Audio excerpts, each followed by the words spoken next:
আমরা 2020 সালে 18 সালে বলেছিলাম সবার আগে বাংলাদেশ।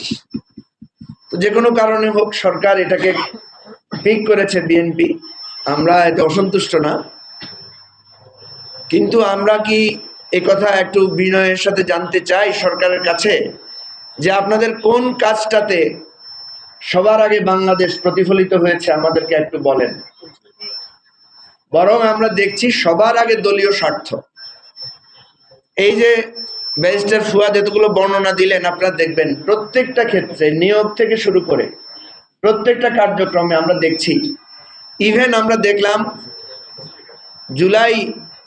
36 জুলাই উদযাপনের দিন সেখানে যে ডকুমেন্টারি প্রদর্শন করা হয়েছে সেখানেও সবার আগে সরকারি দলীয় লোকদের স্বার্থকে প্রাধান্য দেওয়া হয়েছে।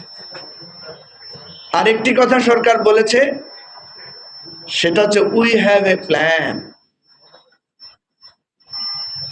আমরা জানতে চাই সেই প্ল্যানটা কি, সেই প্ল্যানের কি কি অংশ বাস্তবায়ন হয়েছে। আচ্ছা, আপনারা যে প্ল্যান নিয়েছিলেন, আপনারা তো এই দেশের অর্থনৈতিক অবস্থা খারাপ, জ্বালানি পরিস্থিতির সংকট আছে, আইন শৃঙ্খলা পরিস্থিতি খুব ভালনারেবল, এটা জেনেই তো প্ল্যান করেছিলেন, ঠিক না? কারণ আপনারা তো আমাদেরকে বলেছিলেন যে একটা নির্বাচিত সরকার আসলে দেশের খুব দ্রুত একটা স্থিতিশীল পরিস্থিতি ফিরে আসবে। কিন্তু আমরা সেরকম কোনো প্ল্যানের প্রতিচ্ছবি দেখতে পাই না।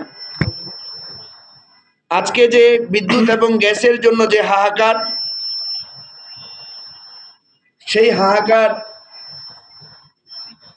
আপনারা বলছেন আজকে এসে যে আপনাদেরকে পরিকল্পনা দেওয়ার জন্য, পরামর্শ দেওয়ার জন্য। আমি অত্যন্ত দুঃখের সাথে বলতে চাই, এখানে আমার প্রিয় সংবাদকর্মী ভাইয়েরা বোনেরা আছেন। আপনারা জানেন যে সরকার গঠনের পরে আমরা মাননীয় প্রধানমন্ত্রীর সাথে দেখা করতে গিয়েছিলাম।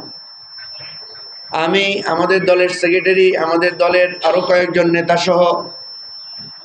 সেই ছবিটা আপনারা পত্রিকায় বিভিন্ন মিডিয়াতে ছেপেছিলেন।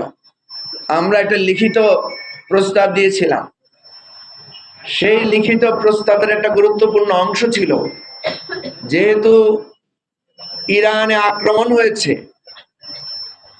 আমাদের জ্বালানি সংকট দেখা দিতে পারে, আমাদের এক্সপেট্রিয়েটদের যে রেমিটেন্স প্রবাহ এটা ক্ষতিগ্রস্ত হতে পারে। আমরা